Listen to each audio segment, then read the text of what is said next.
பிரார்த்தனை.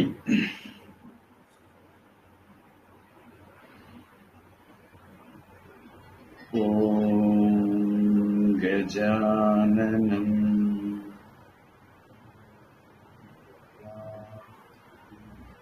பூதகணாதிசேவிதம்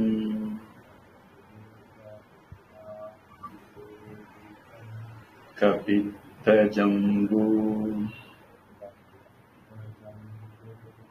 ஃபலசாரபக்ஷிதம்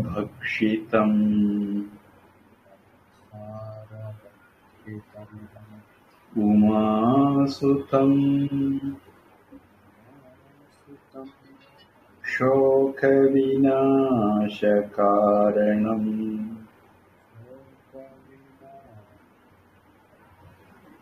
நமாமி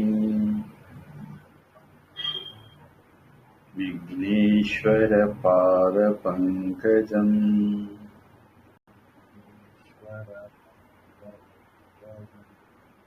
சரஸ்வதி நமஸ்துப்யம் வரதே காமரூபிணி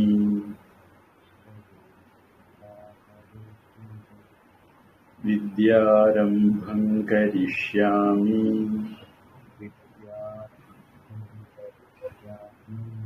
சித்திர்பவது மே சதா.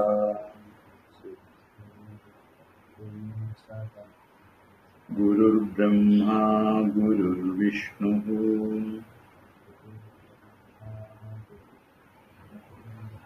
குருர் தேவோ மகேஸ்வரः.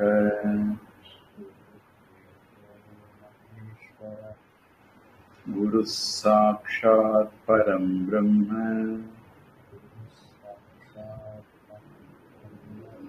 தஸ்மை ஸ்ரீ குரவே நமः.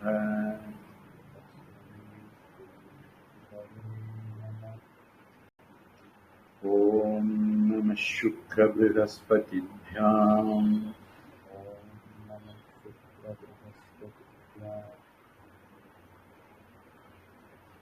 ஹரி ஓம்.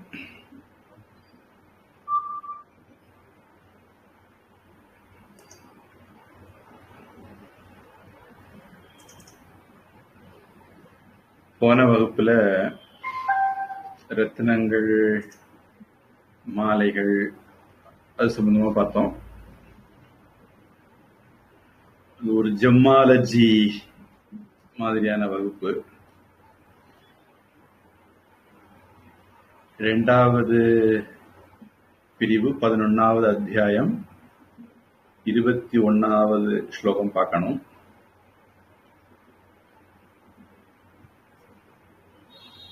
சூத்ரம்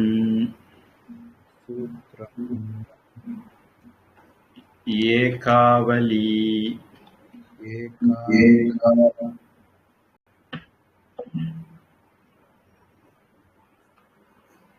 கேக்குதா? கேக்குது. நான் பேசுனது கேக்குது. ஏகாவலி. இப்ப கேக்குது. சுத்தா சுத்தா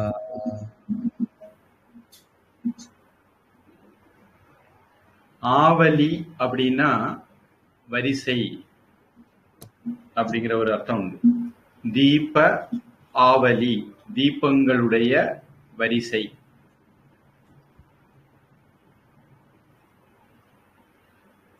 ஏகாவலினா ஒரு வரிசை அப்படின்னு எடுத்துக்கலாம்.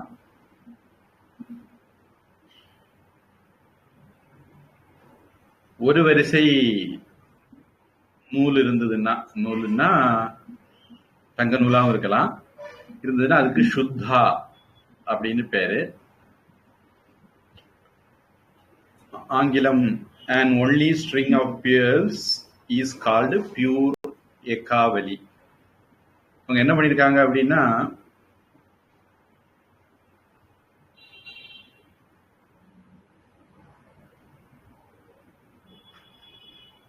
ஏகாவலி சுத்தா அப்படிங்கிறத சேர்த்திருக்காங்க. அப்போ என்ன ஆகும்,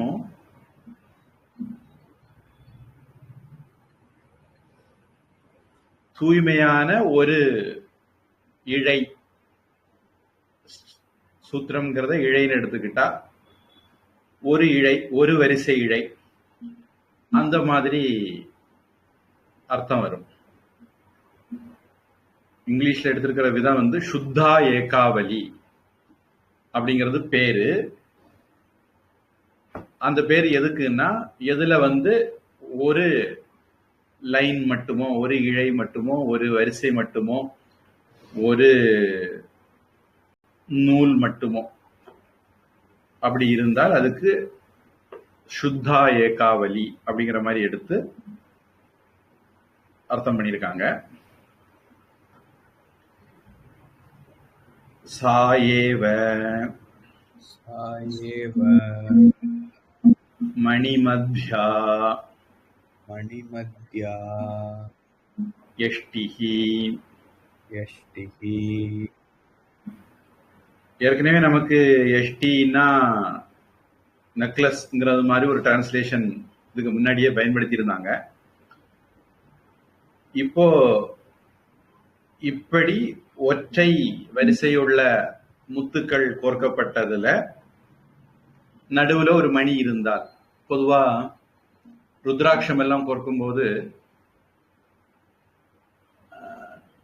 நடுவுல குருமணி அப்படின்னு ஒண்ணு பண்ணுவாங்க. 2 வரிசை வரும், அப்புறம் 2 வரிசைக்கும் சேர்த்து பொதுவா ஒரு மணி பண்ணுவாங்க. அதே சைஸ் முத்தாலையும் பண்ணலாம், இல்ல கொஞ்சம் பெரிய முத்து போடனாலும் போடலாம். பொதுவா ஒரு மாலைனா 108 அப்படின்னு கோர்ப்பாங்க. அப்ப நமக்கு ஜபம் பண்ணும்போது அந்த மாலையை பயன்படுத்துறதுக்கு சௌகரியமா இருக்கும். 108 அல்லது 54 அல்லது 27 அந்த மாதிரி பண்ணிக்குவாங்க.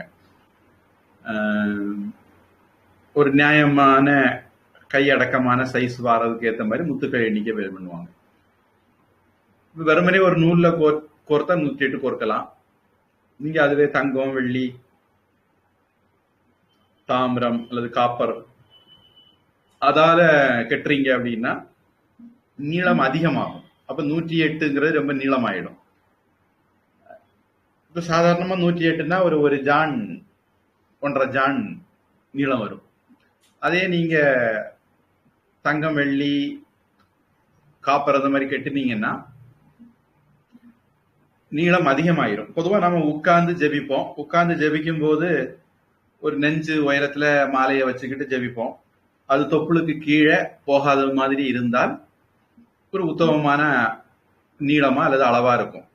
அப்ப 108 கெட்டும் போது அதை விட நீளமா போகும், மடியில போய் படும், தரையில படும். அதை தவிர்க்கணும் அப்படின்னா அதை வந்து 54 குறைச்சிக்கலாம். அதுவும் பெருசா இருக்குன்னு பட்டதுன்னா 27 குறைச்சிக்கலாம். அப்போ 2 மாலை பண்ணா ஒரு 108, 4 மாலை பண்ணா ஒரு 108, அந்த மாதிரி ஒரு கால்குலேட் பண்றதுக்கு சௌகரியமா இருக்கும். இது ஒரு முறை. வேற எண்ணிக்கையிலையும் கட்டுறவங்க இருக்கலாம். பொதுவா இப்படி கட்டுறதுடைய நோக்கம் 108 கவர் பண்றதுக்கு. சந்தியாவந்தனத்துல காயத்ரி ஜபிக்கும் போது அந்த எண்ணிக்கை வேற, அதுக்கும் 108க்கும் சம்பந்தம் இல்லை. 3 வேளையும் 3 விதமான எண்கள் ஜபிக்க சொல்லுவாங்க. மத்தியானம் மட்டும் 108, மற்ற 2 வேளையும் வித்தியாசமான எண்கள். அடுத்தது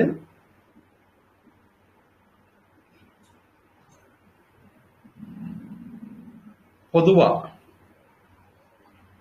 இடுப்புக்கு கீழே தங்க நகைகள் போடுறது இல்ல, அது ஒரு சம்பிரதாயம். இடுப்புக்கு கீழே அசுச்சியான பகுதி, தூய்மை இல்லாத பகுதி அப்படிங்கிற ஒரு வியாக்கியானம் சொல்லுவாங்க. அது எந்த அளவுக்கு சரியா எடுக்க முடியும்னு எனக்கு தெரியல. ஆனா மக்கள் மத்தியில அதுக்கு கொடுக்குற ஒரு விளக்கம் அது. அதனால இடுப்புக்கு கீழே தங்கம் பயன்படுத்துறது இல்லை. தங்கம் வந்து லக்ஷ்மி, அதனால லக்ஷ்மி தேவி இது பண்றது இல்லை அப்படின்னு. அப்புறம் தங்க அரஞ்சான் போடுற பழக்கம் உண்டு. ஆனா மெட்டி, கொலுசு இந்த மாதிரி அணிகலன்களை தங்கத்துல போடுறது இல்லை, வெள்ளியில போடுவாங்க. எனக்கு தெரிஞ்சு அதுக்கு பின்னாடி வேற ஏதாவது அறிவியல் பூர்வமான காரணங்கள் இருக்கணும். அது ஆராய்ச்சிக்குரிய விஷயம். அப்புறம் பூணூல் போடும்போது பூணூல் பொதுவா ஒரு ஸ்டாண்டர்டு சைஸ்ல தயார் பண்ணுவாங்க அப்படின்னு நினைக்கிறேன். வட இந்தியாவுல காயத்ரி பரிவார்னு இருக்காங்க. அவங்க பூணூல் தயாரிச்சு விற்பாங்க. பூணூல் தயாரிக்கிறது அப்படிங்கிறதுக்கு நிறைய முறைகள் உண்டு. அந்த முறைப்படி தயாரிக்கும் போது அது பொதுவா ஒரு ஸ்டாண்டர்டு சைஸ் இருக்கும். அதனுடைய லெங்க்த்னு சொல்லலாம், அல்லது அதனுடைய சுற்றளவுன்னு சொல்லலாம். அது ஒரு ஸ்டாண்டர்டு சைஸ் இருக்கும். ஒரு விதத்துல வேட்டி, சேலை இதுக்கெல்லாம் ஒரு ஸ்டாண்டர்ட் சைஸ் இருக்கிறது மாதிரி பொதுவா ஒரு ஸ்டாண்டர்ட் சைஸ் இருக்கு. வேட்டியை பொறுத்த வரைக்கும் 6க்கு 4, 5க்கு 7 அல்லது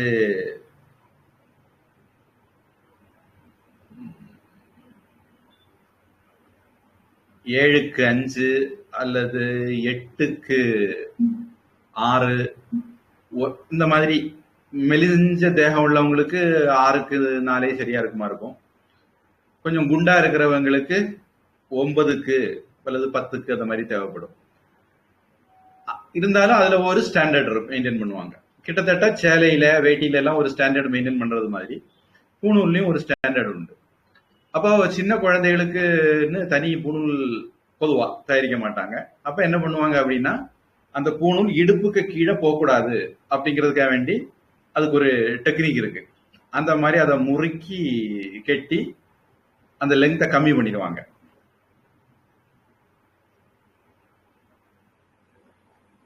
பொதுவா பூஜை மாதிரி காரியங்கள் பண்ணும்போது ஆச்சாரம் அப்படிங்கிற இதுல தலைமுடிய தொடமாட்டாங்க, மூக்க வாய தொடமாட்டாங்க. ஒருவேளை தொட்டா கையை அலம்பிக்குவாங்க அல்லது மந்திரபூர்வமா சுத்தம் பண்ணிக்குவாங்க. இடுப்புக்கு கீழே உள்ள பகுதிகளை தொடமாட்டாங்க. இதெல்லாம் ஒரு ஆச்சாரத்துல வரும். இதெல்லாம் எங்கிருந்து வந்தேன் அப்படின்னா, ஜபமாலையில நடுவுல குருமணி அப்படின்னு ஒண்ணு வைப்பாங்க. அப்ப நம்ம குருமணியில 1ன்னு ஆரம்பிச்சா அந்த மாலையை சுற்றி வரும்போது கடைசியில குருமணி வரும்போது 108 ஆயிருக்கும்.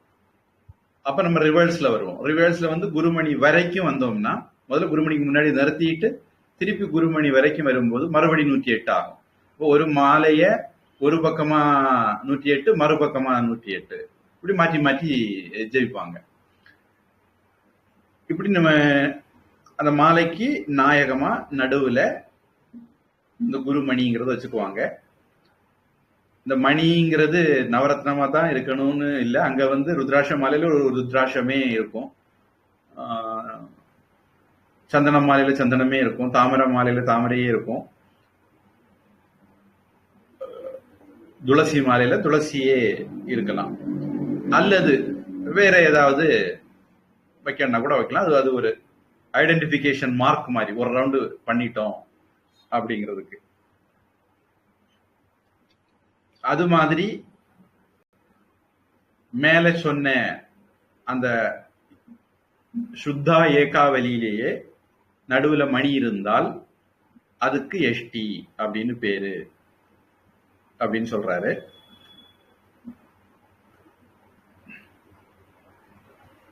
The same with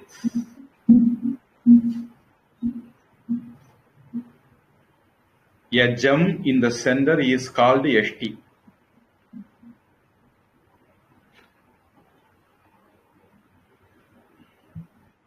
அந்த எஷ்டி இந்த அர்த்தத்துல தான் பயன்படுத்தப்பட்டதா அப்படிங்கிறது ஒரு ஆராய்ச்சிக்குரிய விஷயம். இதுக்கு முன்னாடி அது பொதுவா நெக்லஸ்ங்கிற மாதிரி அர்த்தத்துல பயன்படுத்திட்டாங்க. அடுத்தது 23 ஹேமமணி. ஹேமமணி சித்ரா சித்ரா ரத்னாவலி ரத்னாவலி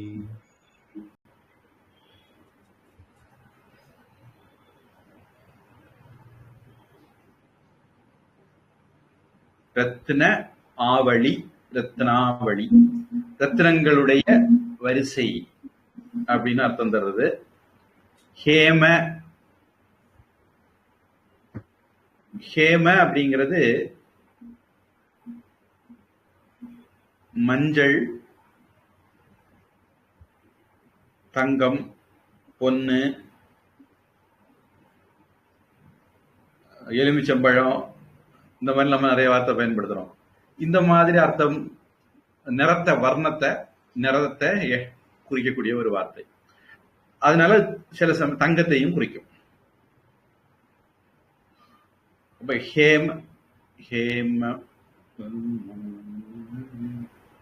நினைக்கிறேன் ஸ்ரீ சூக்தம் நினைக்கிறேன். அதுல ஹேம வர்ணாம் அப்படிங்கிற மாதிரி தேவிக்கு ஒரு வார்த்தை வரும். இப்ப ஹேமமணி அப்படின்னா தங்கமணி அப்படிங்கிற அர்த்தம் எடுக்கிறதுக்கும் வாய்ப்பு இருக்கு. அல்லது மஞ்சள் நிறம் உள்ள மணிகள் அப்படிங்கிற அர்த்தமும் எடுத்துக்கலாம். ஹேமமணி முக்தா, முத்து அப்படிங்கிறது சம்ஸ்கிருதம் முக்தா. முக்தாவலி, முத்துக்களுடைய வரிசை.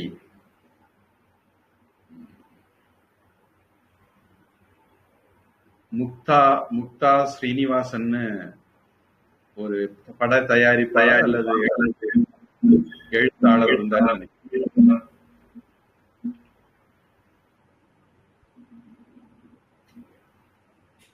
தமிழ்ல முத்துன்னு சொல்றது சம்ஸ்கிருதத்துல முக்தி, முக்தா அந்த மாதிரி சொல்லுவாங்க. ஹேமமணி முக்தா, மஞ்சள் முத்துக்கள்னு எடுத்துக்கலாம். அந்தரக, நம்ம வரி மாறிட்டே நினைக்கிறேன், அப்படிதானே? அடுத்த ஹேமமணி சித்ரா ரத்னாவலி, மஞ்சள் அதாவது தங்க. அது பொதுவா சித்திரம் அப்படிங்கிறது ஓவியம் அப்படிங்கிற அர்த்தமும் உண்டு. சித்ரான்னம் அப்படின்னு சொல்லும் போது அதுக்கு அர்த்தம் வேற. பல வெரைட்டிஸ் ஆஃப் ரைஸ், வெரைட்டி ரைஸ்னு இங்கிலீஷ்ல சொல்றாங்கன்னு நினைக்கிறேன். அப்புறம் சித்திர வியாகிரக,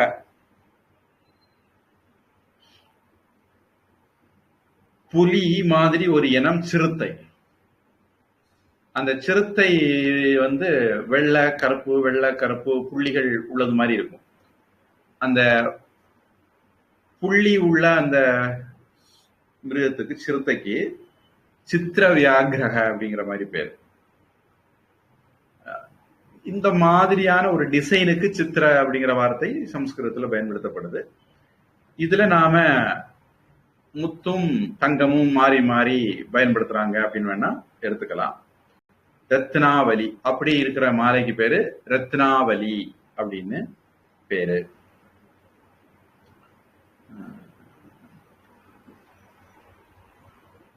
ரத்னாவலின்னு ஏதோ ஒரு நூல் கூட இருக்குதுன்னு நினைக்கிறேன்.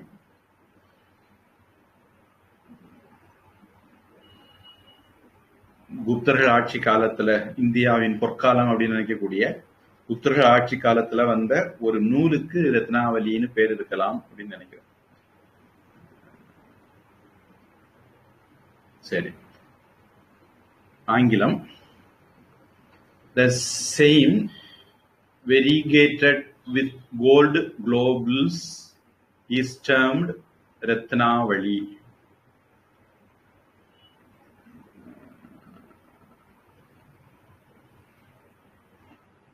இருபத்தி ஹேமமணி, ஹேமமணி முக்தா, முக்தா அந்தரஹ, அந்தரஹ அபவர்த்தகஹ, அபவர்த்தகஹ. நான் அந்தரகன்னு பிரிச்சு படிக்கலையே அப்படின்னு ஞாபகம் வந்தனால தான் வரி மாறிட்டேன் அப்படிங்கறத கண்டுபிடிச்சேன். இப்ப ஹேமமணி முக்தா, மஞ்சளான முத்துக்கள் அல்லது முத்துக்களும் தங்க மணிகளும் ரெண்டும். அந்தரக, அந்தரங்கிறதுக்கு பல விதமான அர்த்தம் வரும். இடையிடையே அப்படிங்கிறது ஒரு அர்த்தம். அந்தரக அப்படிங்கிறதுக்கு இடையிடையே அப்படிங்கிறது ஒரு அர்த்தம். உள்ளே அப்படிங்கிற அர்த்தமும் உண்டு, பல விதமான அர்த்தம் உண்டு. எங்கன்னு எனக்கு ஞாபகம் இல்ல. அனந்தரத்தி அப்படின்னு ஒரு வார்த்தை பயன்படுத்துவாங்க. கோயம்புத்தூரா கன்னியாகுமரியான்னு எனக்கு தெரியல. அந்தரத்தி அதுங்கிறது அனந்தரத்தி. நான் நினைக்கிறேன் கணவனுடைய சகோதரிக்கு அந்த வார்த்தை பயன்படுத்துவாங்கன்னு நினைக்கிறேன். ஒண்ணு விட்ட அப்படிங்கிறது மாதிரி அர்த்தத்துல.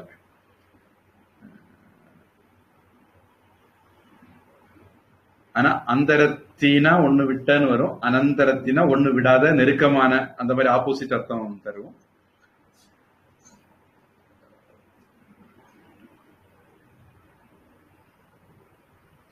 இது ரெண்டும் மாறி மாறி வரிசையில கோர்த்தால் அதுக்கு அபவர்த்தக்க மாலை அல்லது நெக்லஸ் அந்த மாதிரி பேரு.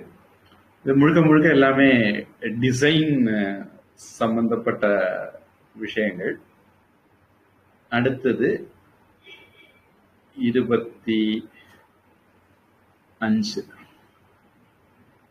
சுவர்ண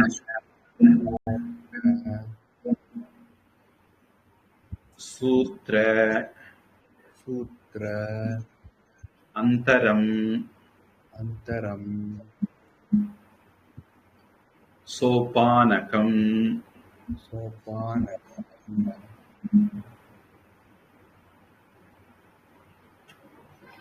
சுவர்ணம் அப்படின்னா தங்கம்.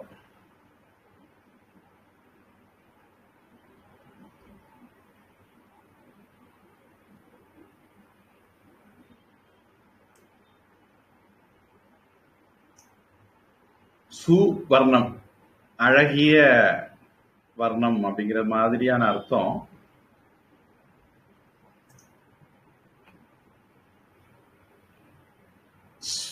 சுவர்ணம்ங்கிற பிரயோகமும் இருக்கு. ஸ்வர்ணம் இஸ் வா அப்படி போட்டு ஸ்வர்ணம் அப்படிங்கிற பிரயோகமும் இருக்கு. ரெண்டுமே சரியாக ஒத்துக்கொள்ளப்பட்டிருக்கு. ரெண்டுமே தங்கம்னு அர்த்தம் தரக்கூடிய வார்த்தை. சூத்திர தங்க இழை, நூல், த்ரெட். சூத்திரம்ங்கிறது அந்த மாதிரி அர்த்தம் எடுத்துக்கலாம். அந்தரம் இடையிடையே தங்க இழைகள் ஓடிச்சதுன்னா அதுக்கு சோபானகம் அப்படின்னு பேரு. சோபானம் அப்படிங்கிற வார்த்தைக்கு படி அப்படிங்கிற அர்த்தம் உண்டு. படியை பொறுத்த வரைக்கும் ஒரு போர்ஷன் இப்படி செங்குத்தா போகும், ஒரு போர்ஷன் படுக்கையா இருக்கும். அடுத்தது ஒரு போர்ஷன் செங்குத்தா போகும், அடுத்தது ஒரு போர்ஷன் படுக்கையா போகும். இப்படி ஒண்ணு விட்டு ஒண்ணு படி மாதிரி அமைக்கப்பட்டிருக்கிறதுனாலே நம்ம இதுக்கு சோபானகம்னு பேரு கொடுத்திருக்காங்க. Strings of pearls with gold wire between two strings is called sopanaka. அடுத்தது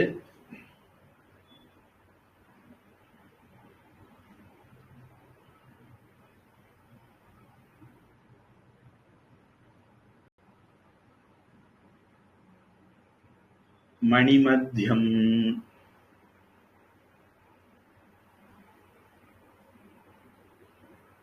உங்களுக்கு மியூட்ல இருக்கு. மணிமத்தியம்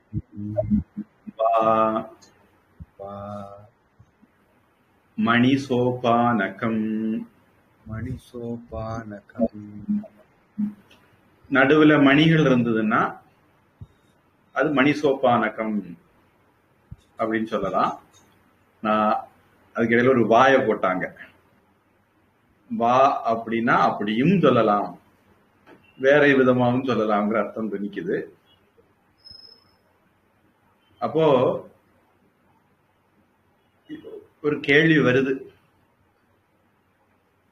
மணி அப்படின்னா என்ன அர்த்தம், ஹேமமணிங்கிறத சேர்த்து எடுக்க முடியுமா அல்லது ஹேமமும் மணியும் அப்படின்னு அர்த்தம் எடுக்கணுமா?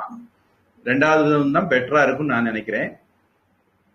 மணிங்கிறது நவரத்தினங்கள்ல எதுவானாலும், ஹேமம்னா தங்கம். இப்ப ஹேமமணி சித்ரா அப்படின்னா தங்கமும்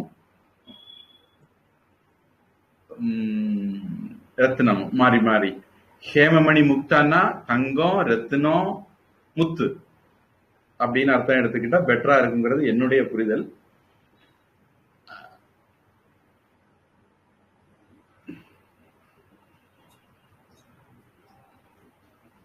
சோப்பானகத்துல மத்தியில மணி இருந்தால்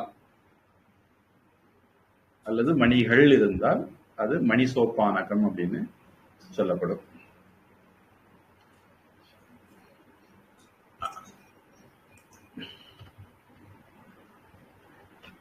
தேன தேன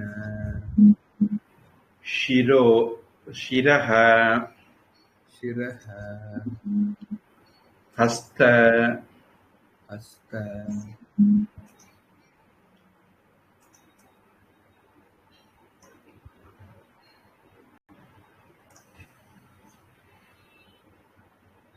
பாத பாத கட்டி அதெல்லாம் கடையில கமா போட்டுக்கலாம்.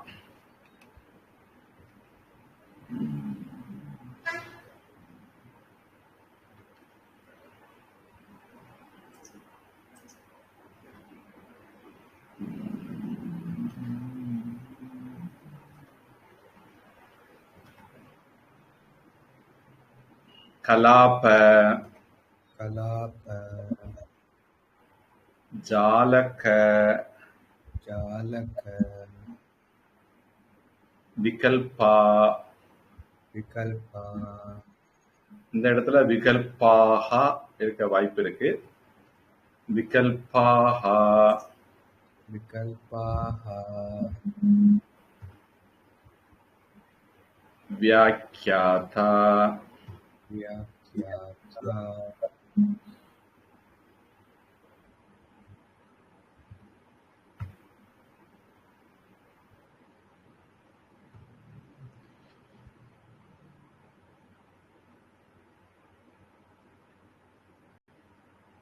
இதுல ஜாலக்க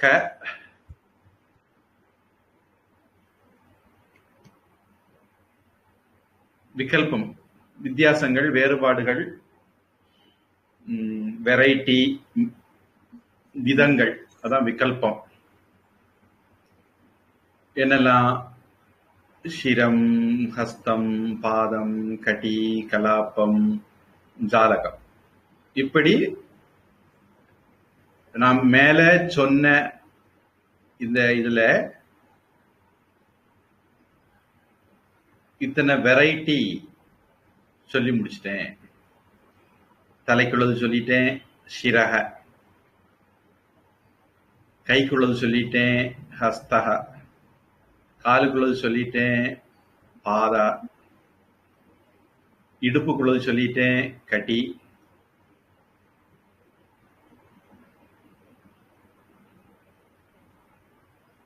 கலாப்பம்,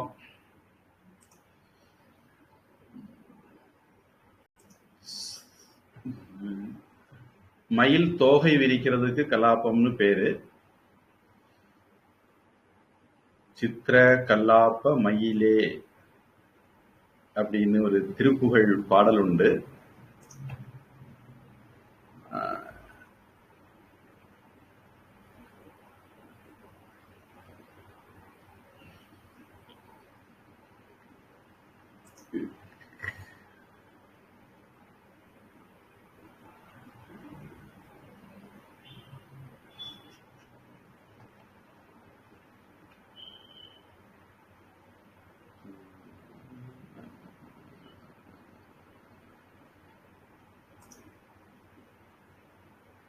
கலாப்பம்ங்கிறது ஒரு நகையுடைய வெரைட்டி.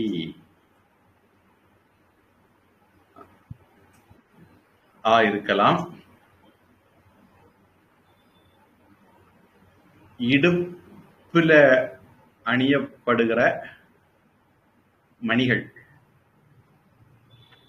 இது பெட்டரா இருக்கும்னு நினைக்கிறேன். மயிலுடைய வாலு, அதுக்கும் கலாப்பம்னு பேரு.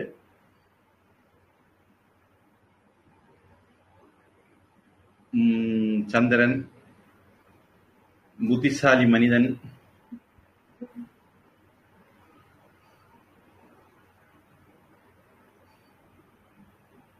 முருகன் எழுதின ஒரு சம்ஸ்கிருத இலக்கண நூல், 10வது அவதாரமான கல்கி பிறக்க போற ஒரு கிராமத்தினுடைய பெயர், ஒரு குறிப்பிட்ட வகையான செய்யுள் அளவை, குரட்பா, ஆசிரியப்பா, அந்த மாதிரி.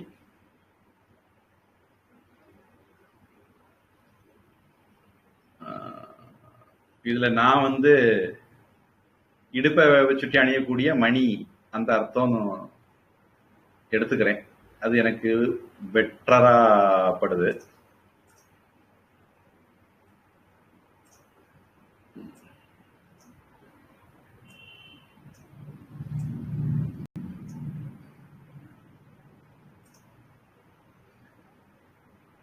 மேகலை அப்படின்னு அதுக்கு தமிழ்ல சொல்லுவாங்க.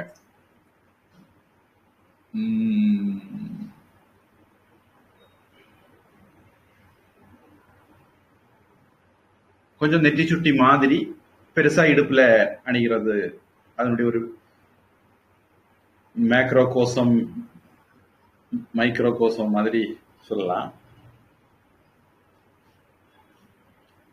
மகாபாரதத்துல இத மாதிரி வச்சு ஒரு கதை இருக்கு. உண்மையிலேயே மகாபாரதத்துல இருக்கா அப்படிங்கறது பார்க்கணும். நம்ம ஆட்கள் விடுற கதையா அப்படின்னு தெரியல.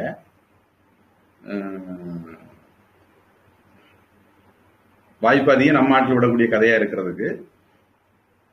என்ன அப்படின்னா, கர்ணனும் துரியோதனனுடைய மனைவி, அவ பேரு பானுமதியான்னு நினைக்கிறேன், 2 பேரும் உட்கார்ந்து தாயமோ சொக்கட்டானோ அந்த மாதிரி ஏதோ விளையாடிட்டு இருந்தாங்க. அப்போ இந்த அம்மா வாசலை பார்த்து உட்கார்ந்து இருக்காங்க, கர்ணன் வீட்டுக்குள்ளாடி பார்த்து உட்கார்ந்து இருக்கான், எதிரும் புதிருமா இருந்து விளையாடிட்டு இருக்காங்க. அப்ப விளையாடிட்டு இருக்கும்போது கர்ணன் ஜெயிச்சுக்கிட்டே இருக்கான், அந்த அம்மா தோத்துக்கிட்டே இருக்காங்க. அந்த சமயத்துல அந்த அம்மா திடீர்னு எழும்புனாங்க. எழும்பின உடனே கர்ணன் டக்குன்னு கையை நீட்டி ஓடாத அப்படிங்கிறது மாதிரி பிடிக்க போனான். பிடிக்க போன போது அவனுடைய கையில அந்த அம்மாவுடைய இடுப்புல இருந்த மேகலை கிடைச்சது. அது அறந்து போச்சு. அந்த நேரத்துல துரியோதனன் உள்ள வந்துடலாம். நம்ம மக்கள் கர்ணனை ஹீரோ ஆக்குறதுக்கு எப்படி எல்லாம் கதை விடுவாங்கிறதுக்கு இது இந்த கதை ஒரு உதாரணம். நான் நினைக்கிறேன் முனைவர் ஜெயபோஸ்னு ஒருத்தர் இது சம்பந்தமா எழுதியிருக்காரு. இது அவரு இந்த கதை மகாபாரதம் வரக்கூடிய நிலவக்கூடிய கட்டுக்கதையில ஒண்ணு அப்படிதான் எழுதியிருக்காருன்னு நினைக்கிறேன். அதை கிராஸ் வெரிஃபிக்கு அதை பயன்படுத்திக்கலாம். அவரு கதைன்னு சொல்லியிருந்தா அது கதையா இருக்கிறதுக்கு 90% வாய்ப்பு. அப்போ துரியோதனன் பார்த்த உடனே கர்ணனுக்கு அதிர்ச்சி, அந்த அம்மாவுக்கு தர்ம சங்கடம். ஆனா துரியோதனன் ரொம்ப கூலா அந்த சிச்சுவேஷனை ஹேண்டில் பண்ணானா. அவன் கர்ணன் கிட்ட கேட்டானா, எடுக்கவோ கோர்க்கவோ அப்படின்னு. நான் அந்த முத்துக்கள் சிதறி கிடக்கு, அந்த இடுப்புல இருக்கிற அந்த மேக்கலையில இருந்த மணிகள் எல்லாம் சிதறி கிடக்கு, நீங்க உங்க விளையாட்ட கண்டினியூ பண்ணுங்க, நான் சிதறி கிடக்கிறதெல்லாம் பொறுக்கி எடுத்து பொறுத்துக்கிட்டேன் அப்படிங்கிறது மாதிரி சொன்னானா. எல்லாருக்கும் இந்த ஒரு யுக்த அப்படின்னு சொல்லிக்கிட்டு கீதையில வரும். இங்கிலீஷ்ல அதுக்கு என்ன சொல்லுவாங்க, இன்டகிரேட்டட் மேன். இந்த இன்டகிரிட்டி இருக்கிறது வாழ்க்கையில நல்லது, நிம்மதியா இருக்கிறதுக்கான ஒரு வழி அது. ஆனா உண்மையில அது நடந்ததா இல்லையான்னு ஆண்டவனுக்கு தான் வெளிச்சம், நடக்கலைங்கிறது தான் நமக்கு தெரியுது. மகாபாரதத்துல எங்க அது இருக்குதுன்னு தெரியல. ஆனா இப்படி ஒரு சம்பவம், அந்த அளவுக்கு துரியோதனனும் கர்ணனும் அந்யோன்யமான நண்பர்கள் அப்படின்ட்டு கதை அளப்பாங்க. நமக்கு இப்ப அடுத்தது நிறைய கேள்வி இருக்கு. அவ்வளவு அந்யோன்ய நண்பனா இருந்தா ஏன் அவன் பீஷ்மருக்கு கூட சேர்ந்து சண்டை போட மாட்டேன்னா 10 நாள் வச்சு 6 வரைக்கும் வெயிட் பண்ணான்? அப்படி அந்யோன்ய நண்பனா இருந்தா ஏன் கவச குண்டலத்துல எல்லாம் வரமா கேட்டான்னு கொடுத்துட்டான்? நண்பன் ஜெயிக்கிறதுக்கு அதெல்லாம் அவசியம் கொடுக்காம இருக்க வேண்டியது, தானும் தரமாட்டேன்னு சொல்ல வேண்டியதானே? இப்படி நமக்கு நிறைய கேள்வி வரும். சரி, அதனால இது மேகலை கலாப்பம்ங்கிறது மேகலையாக இருக்க வாய்ப்பு அதிகம். அதுவும் ஒரு இடுப்பு அணிகலன் தான். கட்டி, ஏன்னா இங்கிலீஷ்ல அதுக்கு 2 வார்த்தை பயன்படுத்த நினைக்கிறேன், தமிழ்லயும் 2 இருக்குதான் தெரியல. அதாவது வெயிஸ்ட்ன்னு ஒண்ணு, ஹிப்புன்னு ஒண்ணு. நான் அது 2ஐயும் புரிஞ்சுக்கிறதுக்கு முயற்சி பண்ணிருக்கேன், எனக்கு இது வரைக்கும் புரியல. சரியா, படிக்கும் போது புரிஞ்ச மாதிரி இருக்கும், அப்புறம் மறந்து போயிடும். தமிழ்ல இடுப்பு இடைன்னு சொல்லலாமான்னு தெரியல. இடையும் இடுப்பும் ஒரே அர்த்தமா இல்ல 2 அர்த்தத்தை தமிழ்ல பயன்படுத்துறாங்களான்னு தெரியல. எப்படியானாலும்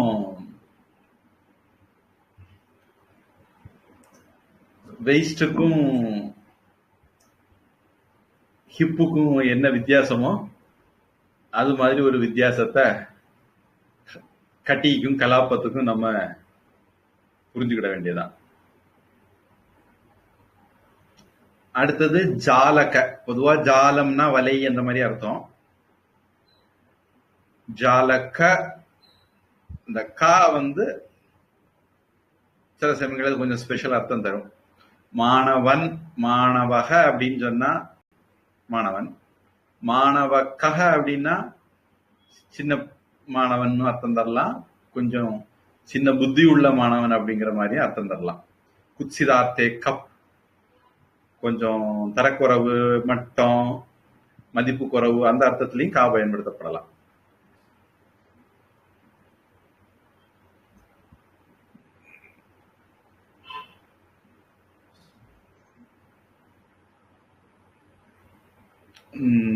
லேட்டிஸ் ஒரு வார்த்தை ஆங்கிலத்துல, வார்த்தையை கேட்டிருக்கிறேன், நமக்கு பயன்படுத்தாதனால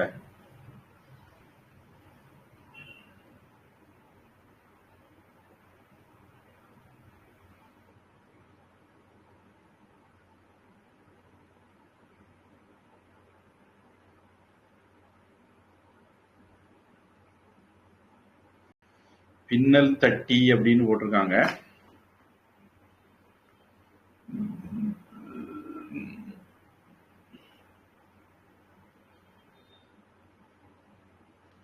ஜம், ஒரு சின்ன மொட்டு மாதிரியான ஜம்முக்கு ஜாலகம் அப்படின்னு சொல்றாங்க. ஆனா சிரஹஸ்த பாத கட்டி கலாப்ப அப்படியெல்லாம் வந்த வரிசையில ஜாலக அப்படிங்கிறது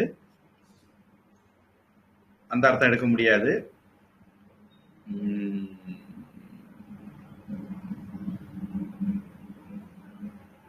கவச்சம் அப்படிங்கிற மாதிரி அர்த்தமும் அந்த வார்த்தைக்கு பெண்பால்ல இருக்கு. அதனால அந்த அர்த்தம் எடுக்கிறது தான் உத்தமம். நெஞ்சில அணியக்கூடிய அணிகள் அப்படிங்கிறது மாதிரி எடுத்தா சரியா இருக்கும்.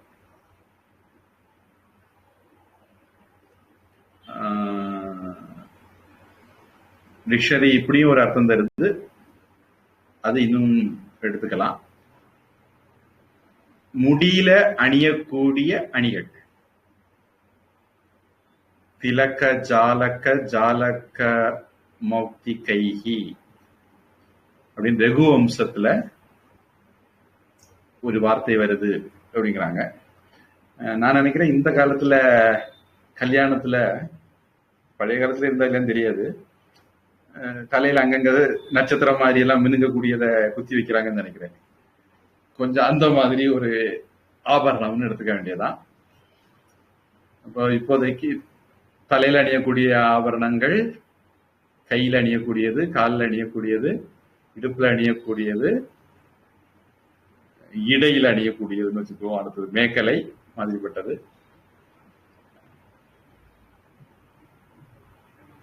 அதாவது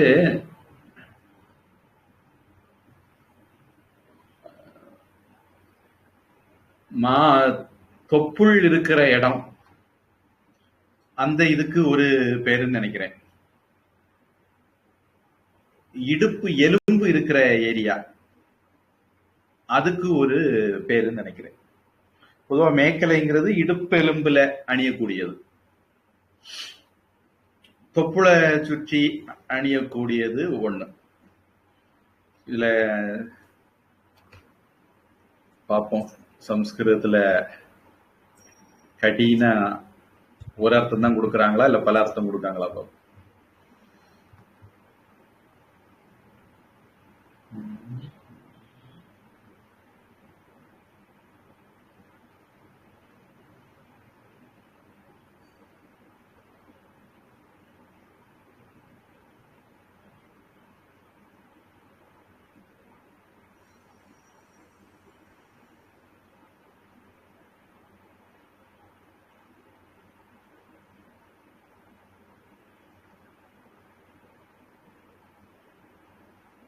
ஹிப் அப்படின்ட்டு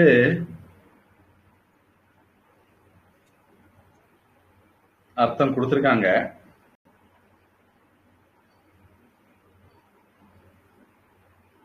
வெயிஸ்ட்னு கொடுத்திருக்காங்க. நம்மளை குழப்பறதுக்கிட்டே இருக்காங்க.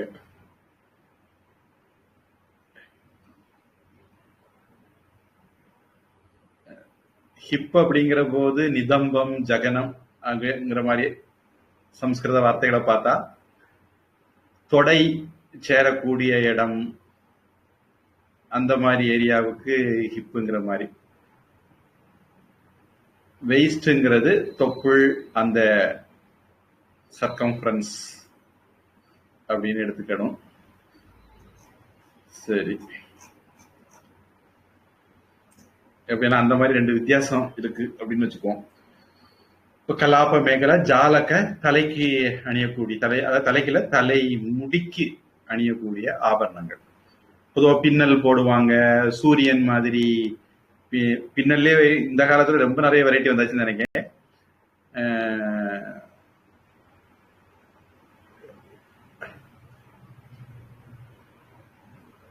முன்னாடி ஏதோ தலைக்குன்னு சில அலங்காரம் எல்லாம் உண்டு.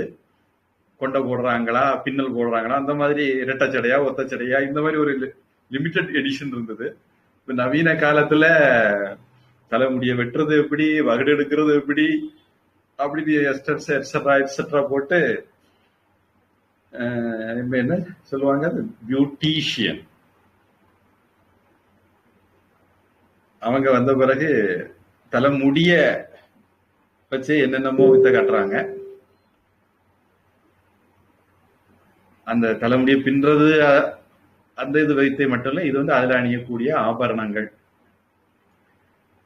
இப்படின்னு மேல சொன்னதுல இது எல்லாமே அடங்கி இருக்கு அப்படிங்கிற துணியில தேன மேல சொல்லப்பட்டவைகளால விகல்பாகா இந்த மாதிரி வெரைட்டி எல்லாம் வியாக்கியாதாகா சொல்லப்பட்டதாகிறது அப்படிங்கிற துணியிலேக்க அவர் சொல்றாரு.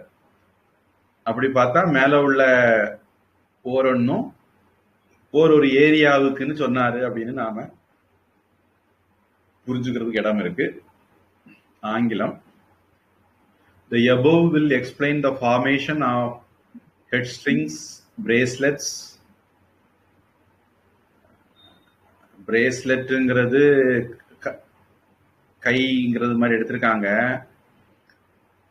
பொதுவா பிரேஸ்லெட்ங்கிறது மணிக்கட்டுல தான் போடுவாங்க எனக்கு தெரிஞ்சு. ஆனா நம்ம இதுல வந்து இங்க இருந்து இங்க வரைக்கும் நிறைய வெரைட்டி உண்டு. இதுல வந்து ஒரு யூ மாதிரி பழைய கால சினிமால பார்த்தா இதுல ஒரு யூ மாதிரி ஒரு இது போடுவாங்க. கிட்டத்தட்ட அதே என்னுடைய சின்ன சைஸ் விரல்லையும் போடுவாங்க. அதுக்கு இது ஒரு பேரு சொல்லுவாங்க. அந்த இதுல டிசைன் எப்படின்னா எந்த விரலுக்காரங்களும் போட்டுக்கலாம். வழக்கமா ஒரு இது செய்யணும், அளவு கொடுத்து அந்த அளவு உள்ளவங்க விரலுக்குள்ள மட்டும்தான் போகும். அந்த வித்தியாசப்படுறவங்களுக்கு ஒண்ணு லூசா இருக்கு, இல்ல போகாது. இந்த ஒரு மாடல் அது யூ மாதிரி இருக்கும், இப்படி யூ மாதிரி கிளம்பி அப்படியே திருப்பி யூ மாதிரி வளைஞ்சு இங்க யூ மாதிரி முடியும். அதுக்கு உள்ள விரல போட்டுக்கலாம். அது வந்து தேவைப்படுற மாதிரி சைடுல இங்க நெருக்கிக்கலாம், இப்படி நெருக்கிக்கலாம், எப்படி வேணா நெருக்கி எல்லா விரலுக்கும் ஃபிட் பண்ணிடலாம். என்ன சொல்லுவாங்க, ஆல் இன் ஒன் சைஸ் மாதிரி. அதே மாதிரி கையில ஒண்ணு போடுவாங்க. அப்புறம் கையில நிறைய வெரைட்டி இருக்கு, இது ஒண்ணு சொன்னேன். நம்ம இங்க இருந்து தொடங்கி இந்த இதுல இருந்து அப்புறம் இங்க இங்க இங்க அப்படின்ட்டு நிறைய வெரைட்டி உண்டு. இவங்க பிரேஸ்லெட்ங்கிறது பொதுவா எனக்கு என்னுடைய புரிந்து கொள்ளுதல் கையில போடக்கூடிய வளையல்ங்கிற துணி மட்டும்தான் வருது. பொதுவாக நம்ம பிரேஸ்லெட் நம்ம அர்த்தத்துல வந்து ஒரு சங்கிலியில ஒரு தகடை போட்டா அதுக்கு பிரேஸ்லெட்னு சொல்றது நான் பார்த்திருக்கேன். வளையல கூட நம்ம பிரேஸ்லெட் சொல்றது இல்லைன்னு நினைக்கிறேன். அடுத்தது ஆங்கிலட்ஸ், பொதுவா கொலுசு அப்படிங்கிற அர்த்தத்துல எடுத்துக்குவாங்க. அதுலயும் நமக்கு நிறைய வெரைட்டி இருக்கு. தண்டையணி வெண்டையங்கிங்கிணி சதம்ப அப்படின்னு ஒரு திருப்புகழ். ஆண்கள் அணிஞ்சா அதுக்கு பேரு தண்டை.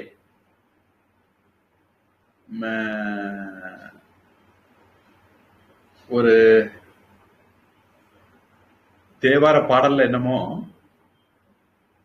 சிவபெருமானுடைய காலை பத்தி சொல்லும் போது அப்படின்னு நினைக்கிறேன், ஆரண நூபுரம் அணியும் கழல் போற்றி, சுரும்பு மூரல் பனிமலர் பூங்குழல் போற்றி, உத்தரிய தொடி தோள் போற்றி. இந்த மாதிரி ஒரு பாடல், சின்ன பிள்ளைல கேட்ட பாடல், இப்ப யாருக்கு தெரியுமா தெரியல. இந்த பாடல்ல ஆரண நூபுரன் வரும். நூப்புரம் அப்படிங்கிறது நூப்புர் சர்மாவுக்கும் அது அந்த நூப்புரத்துக்கும் சம்பந்தம் உண்டு. அந்த அணிகலனுக்கும் இந்த நூப்புரன் பேரு. அது வந்து சதங்கை சதங்கை அல்லது சலங்கை அப்படிங்கிற ஒரு வார்த்தையும் நாம பயன்படுத்துறோம். சதங்கை சலங்கைங்கிறது பெண்கள் அணிகிறது, தண்டைங்கிறது ஆண்கள் அணிகிறது அப்படிங்கிற மாதிரி அதுல வெரைட்டி சொல்லுவாங்க. மேற்கொண்டு கொலுசு அப்படிங்கிற ஒரு வார்த்தை கூட பொதுவா பழக்கத்துல இருக்கு. எனக்கு தெரிஞ்சு இது ஒவ்வொன்றுக்கும் அர்த்த வித்தியாசங்களும் உண்டு. காலில் அணியக்கூடிய வேற வேற விதமான அணிகலன்களுக்கு இந்த மாதிரி வேற வேற பெயர்கள். அதனால ஆங்கிலட்ஸ்ன்னு, ஏன்னா வெள்ளைக்காரனுக்கு வந்து கலாச்சாரம் கிடையாது, பண்பாடும் கிடையாது, அதனால அவங்ககிட்ட பேரும் கிடையாது. அதனால அவன் ஒரே வார்த்தையில ஆங்கிலட்னு முடிச்சிட்டான். அடுத்தது வெயிஸ்ட் பேண்ட்ஸ், அது கடிக்கு சொல்லியிருக்காங்கன்னு நினைக்கிறேன். அதுக்கப்புறம் எனக்கு பேர் சொல்ல தெரியலங்கிறதுனால அண்ட் அதர் வெரைட்டிஸ் அப்படின்னு முடிச்சிட்டாங்க. பிரச்சனையே இல்லை. அடுத்தது 28 மணிஹி. மணிஹி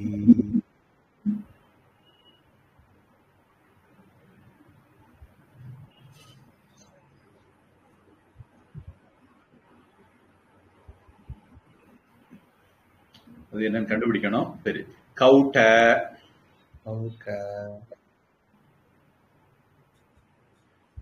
முதல்ல சேர்த்தே படிப்போம், அர்த்தத்தை புரிஞ்ச பிறகு பிரிப்போம். கவுட்டோ மாலேயகஹ, கௌட்டோ மாலேயகஹ, பார சமுத்ரக சமுத்ரகஹ, பார சமுத்ர ச ச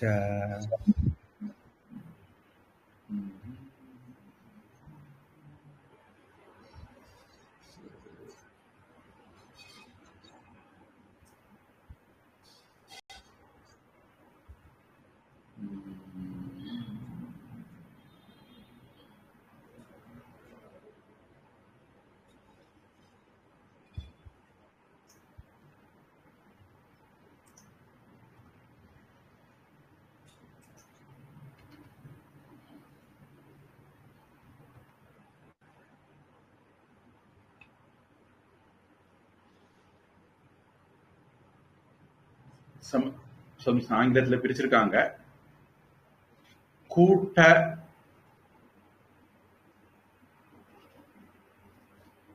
மாலேயக மௌலேயகன்னு பிரிச்சிருக்காங்க. அது சரியா வராதுன்னு நினைக்கிறேன்.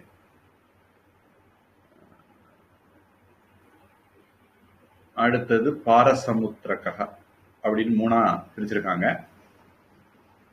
மணிகி, இப்ப முதல்ல நெக்லஸ் மாலை அந்த வெரைட்டியை பத்தி பார்த்துட்டு இருந்தோம். முத்து பத்தி பார்த்தோம். இப்போ மணி பத்தி பேச ஆரம்பிக்கிறாருன்னு சொல்லலாம். டாபிக் மாறுது. சரி, நம்ம தொடக்கி விட்டுக்கிட்டு அடுத்த வகுப்புல கண்டினியூ பண்ணுவோம்.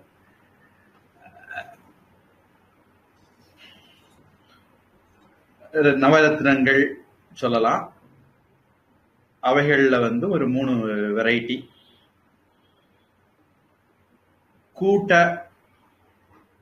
கூட்டம்னா மலை அப்படிங்கிற மாதிரி அர்த்தம் உண்டு.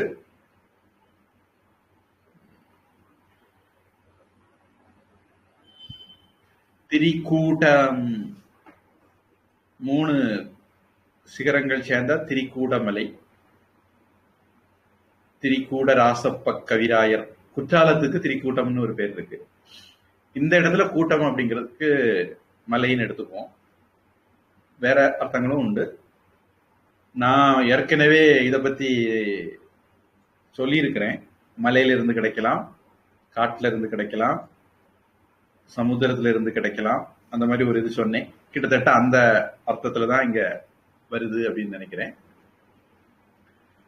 அப்போ கூட்டம், சிகரம், அதுல இருந்து அது மலைன்னு எடுத்துக்கிட்டா மலையில இருந்து கிடைக்கிறதுக்கு கௌட்டம்னு பேரு. அப்ப நம்ம அந்த மாதிரி அதை பிரிச்சுக்கலாம். மாலேயக, மூலேயத்துல இருந்து கிடைக்கிறது மௌலேயம், மாலேயம்னு பிரிச்சிருக்காங்க. அது அப்படின்னா எழுத்து பிழை இருக்குதான்னு பார்க்கணும். இங்க இருக்கிறது மாலேயகன்னு இருக்குது, ஆங்கில அதை மௌலேயகன்னு சொல்லுது. மூலத்துல இருந்து தத்திதம் வந்ததுன்னா, கூட்டத்துல இருந்து தத்திதம் வந்ததுன்னா கௌட்டம் தான் வரும். அதே மாதிரி மூலத்துல இருந்து தத்திதம் வந்ததுன்னா மௌலம் தான் வரணும். அப்ப எழுத்து பிழை இருக்குதா அப்படிங்கிறது பார்க்கணும். மூலம்னா வேறு, அடிப்பகுதி, பூமி, இந்த மாதிரி அர்த்தங்கள் எடுத்துக்கலாம். பூமியில இருந்து கிடைப்பவை அப்படின்னு நான் இப்போதைக்கு அர்த்தம் எடுத்துக்கிறேன். அடுத்தது பாரசமுத்திரக, சமுத்திரம் கடல்ல இருந்து கிடைக்கிறது. அப்போ மலை, பூமி, கடல். நம்ம நாட்டு இதுல காடும் சொல்லுவாங்க. பார்ப்போம், பொறுத்திருந்து பார்ப்போம். அதனால என்ன பொறுத்த வரைக்கும் இந்த 3 இடங்கள்ல இருந்து மணிகள் கிடைக்கலாம் அப்படின்னு சொல்ல வரார். ஆங்கிலம் கௌட்டா, that which is obtained in the kuta. Mauleyaka, that which is found in the Muleya. And Parasamudraka, that which is found beyond the ocean, are several varieties of gems. இந்த மணியில இருந்து மறுபடி அடுத்த வகுப்புல பார்க்கலாம்னு நினைக்கிறேன். ஏதாவது கேள்வி இருக்கா? இல்ல சாமி, கேள்வி. பிரார்த்தனை. ஓம் வான்முகில் வழாது பெய்க,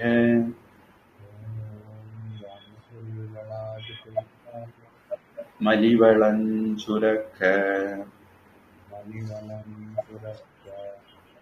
மன்னன் கோன்முறை அரசு செய்க,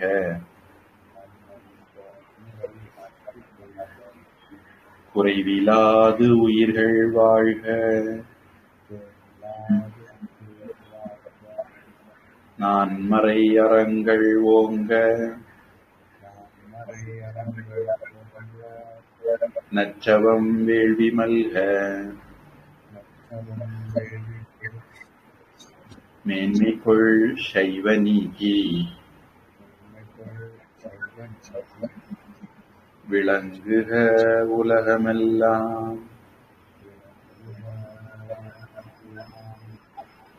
வாழ்க அந்தணர்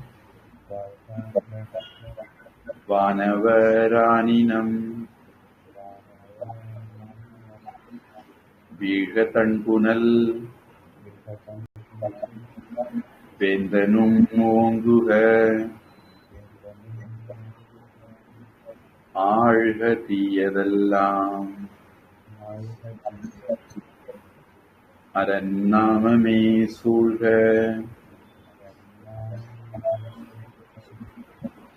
வையகமும் துயர் தீர்கவே. ஹரி ஓம் தத்சத்.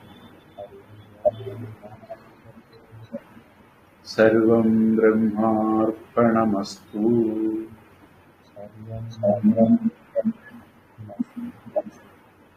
ஸ்ரீ கிருஷ்ணார்ப்பணமஸ்து.